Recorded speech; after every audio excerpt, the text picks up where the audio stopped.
LMES வர December 28th and 29 techno farming அப்படின்னு ஒரு ஒர்க் ஷாப் நடத்த இருக்கோம். இந்த ஒர்க் ஷாப்பில் அக்ரிகல்ச்சர் பற்றியும் அக்ரிகல்ச்சரில் என்ன டெக்னாலஜிஸ்லாம் யூஸ் பண்ணுறாங்கிறதையும் இன்ட்ரெஸ்டிங்கான எக்ஸ்பெரிமெண்ட்ஸ் மூலியமா குழந்தைங்களுக்கு சொல்லித்தர போகிறோம். இந்த ஒர்க் ஷாப் சென்னை, பெங்களூர், திருச்சி, மதுரை, கோயம்புத்தூர்னு 5 லொகேஷன்ஸில் நடக்க இருக்கு. இதில் உங்கள் குழந்தைங்க கலந்துக்கணும் அப்படின்னா அவங்களோட ஏஜ் லிமிட் 7 to 15 இருக்குது அப்படிங்கிற பட்சத்தில் www.lmes.in அப்படிங்கிற வெப்சைட்டில் போய் ரிஜிஸ்டர் பண்ணுங்கள்.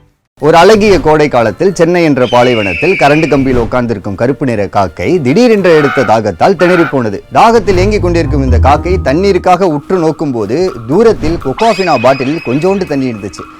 ஜாலி வாட்டர் கிடைச்சிச்சுன்னு போய் பார்க்கும்போது தான் தெரிஞ்சிச்சு காக்காக்கு பாட்டிலில் இருக்க வாட்டரு பாடி கேட்டாதுன்னு. காக்கா உடனே வாட் த ஹெல்ரா, how do you drink that அப்படின்னு தோணும் போது தான் காக்காவோட பிரெயினில் சட்டார்னு பட்டுச்சு ஒரு ஐடியா. அதான் பக்கத்தில் இருக்க கூழாங்கல்லாம் எடுத்து படபடன்னு போட தண்ணி கடகடன்னு வேலை இருந்துச்சு.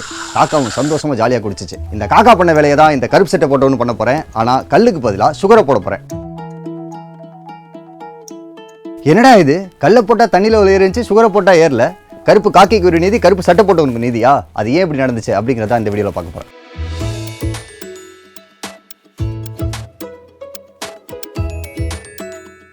ஏன் இப்படி நடந்துச்சு அப்படின்னு நம்ம புரிஞ்சுக்கணும்னா ஃபர்ஸ்ட் நமக்கு மேட்ருனா என்னன்னு தெரியணும். மேட்ருனா என்னன்னா நம்மளை சுற்றி இருக்க எல்லா பொருளுமே வந்து மேட்ரு தான். உதாரணத்துக்கு பார்த்தீங்கன்னா நான், நீங்கள், பேசுகிற ஃபோனு, பார்க்குற டிவி, பறக்கிற பிளேனு, இண்டக்ஷன் ஸ்டவ்வு, அம்மா, அப்பா, நாய்க்குட்டி, இது எல்லாமே மேட்ரு தான். இந்த மேட்ரு எல்லாமே பார்த்தீங்க அப்படின்னா குட்டி குட்டி ஆட்டம்ஸ் அண்ட் மாலிகுல்ஸால் ஆயிருக்கும். அது எவ்வளோ குட்டின்னு பார்த்தீங்கன்னா, ஒரு நிமிஷம், இந்த பேப்பரோட திக்னஸில் மட்டும் பார்த்தீங்க அப்படின்னா 10 லட்சம் மாலிகுல்ஸ்க்கு மேலே இருக்கும். இந்த பேப்பரில் நீங்கள் ஒரு பால் பாயிண்ட் பெண்ணை வச்சு சின்ன புள்ளி வச்சிங்கன்னு வச்சுக்கோங்களேன், அந்த புள்ளியில் மட்டுமே 2 லட்சம் மாலிகுல்ஸ்க்கு மேலே இருக்கும். அது எவ்வளோ மாலிகுல்ஸ் நீங்கள் விஷுவல் பண்ணுறதுக்கு இந்த மாலிகுல்ஸ் எல்லாத்தையும் ஒரு 5 ரூபா காயின் எடுத்துக்கோங்க. இந்த 5 ரூபா காயின் எல்லாத்தையும் ஒன்று மேலே ஒன்று அடுக்கி வச்சுட்டு போயிட்டே இருந்தீங்கன்னு வச்சுக்கோங்களேன், மவுண்ட் எவரெஸ்ட்டோட பாதி ஹைட் அளவுக்கு வந்து இந்த 5 ரூபா காயின் இருக்கும். அவ்வளோ குட்டியான மாலிகுல்ஸ், கிட்டத்தட்ட 2 லட்சம் மாலிகுல் இந்த ஒரு புள்ளியில் இருக்குது. இந்த மாதிரி குட்டி குட்டி மாலிகுல்ஸ்லாம் சேர்ந்தது தான் பார்த்தீங்கன்னா பெரிய பெரிய மேட்டர் அப்படின்னு அந்த காலத்தில் இருந்தவங்க எப்படி புரிஞ்சுக்கிட்டாங்கன்னு பார்த்தீங்கன்னா, உதாரணத்துக்கு இப்போ நம்ம ஒரு பேப்பர் எடுத்துகிட்டு அதை 2ஆக கிழிக்கலாம். இப்போ இதில் பாதியே இன்னும் 2ஆக கிழிக்கலாம். இப்படி நம்ம இதை கிழிச்சிட்டே போனோம்னு வச்சுக்கோங்களேன், ஒரு சர்டன் பாயிண்ட்டில் வந்து இதை நம்மளால் பிரிக்கவே முடியாது, ரொம்ப குட்டியாக இருக்கும். இதை தான் வந்து நம்ம ஆட்டம் அப்படின்னு சொல்லுவோம். இந்த குட்டி குட்டி ஆட்டம்ஸ் அண்ட் மாலிகுல்ஸ் எல்லாம் ஒன்றா சேர்ந்து தான் பார்த்தீங்கன்னா மேட்டர் உருவாக்கும். அந்த மேட்டர் தான் பார்த்தீங்கன்னா நம்மளை சுற்றி எல்லாம் இருக்குது அப்படின்னு அவங்க புரிஞ்சுக்கிட்டாங்க. இப்போ உங்களுக்கு நம்மளை சுற்றி இருக்க எல்லா மேட்டருமே பார்த்தீங்கன்னா ஆட்டம்ஸ் அண்ட் மாலிகுல்ஸ் எல்லாம் ஆனது அப்படின்னு புரிஞ்சிச்சா? இந்த மாலிகுல்ஸ்க்கெலாம் பார்த்தீங்கன்னா 2 பண்புகள் இருக்குது. முதல் பண்பு என்னன்னு பார்த்தீங்கன்னா, 2 மாலிகுலுக்கு ஒன்று பிடிச்சி போச்சுன்னு வச்சுக்கோங்களேன், ரொம்ப பக்கத்தில் வந்து நிற்கும். அதுவே 2 மாலிகுலுக்கு ஒன்று பிடிக்கல அப்படின்னா ரொம்ப விலகி நிற்கும். இது வந்து அதோட முதல் பண்பு.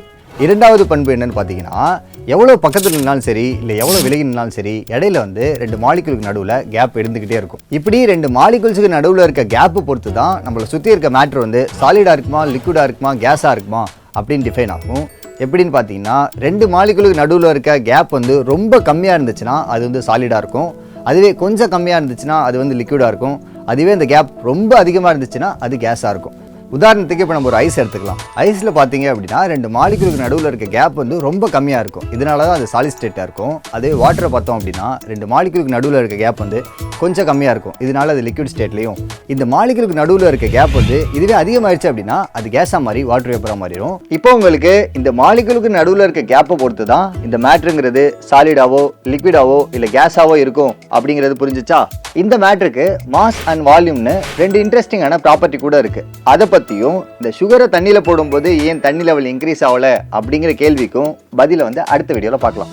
நன்றி. இப்போ நீங்கள் பார்த்த இந்த வீடியோவில் ஒரு கான்செப்டை எடுத்துகிட்டு அதை போர் அடிக்காமல் பசங்களுக்கு பிடிச்ச மாதிரியும் அட் த சேம் டைம் புரிகிற மாதிரியும் பண்ணியிருப்போம். இதே மாதிரி பசங்களோட ஸ்கூல் கரிக்குலம் எடுத்துகிட்டு அதில் உள்ள சயின்ஸ் அண்ட் மேத்தமெட்டிக்ஸ் சப்ஜெக்டை வந்து க்ரியேட்டிவாக டீச் பண்ணுறதுக்கு தான் Chitti the smart learning app. இந்த ஆப்பில் பார்த்தீங்கன்னா இப்போதைக்கு பசங்களோட 1st standard to 10th standard சப்ஜெக்டில் உள்ள சயின்ஸ் அண்ட் மேத்தமெட்டிக்ஸ் சப்ஜெக்டை வந்து நாங்கள் வீடியோஸாக பண்ணிகிட்ருக்கோம். அந்த வீடியோஸை நீங்கள் பார்க்கணும் அப்படின்னா டிஸ்கிரிப்ஷனில் லிங்கை கிளிக் பண்ணிவிட்டு அந்த ஆப்பை டவுன்லோட் பண்ணி அந்த வீடியோஸை பாருங்கள். நன்றி.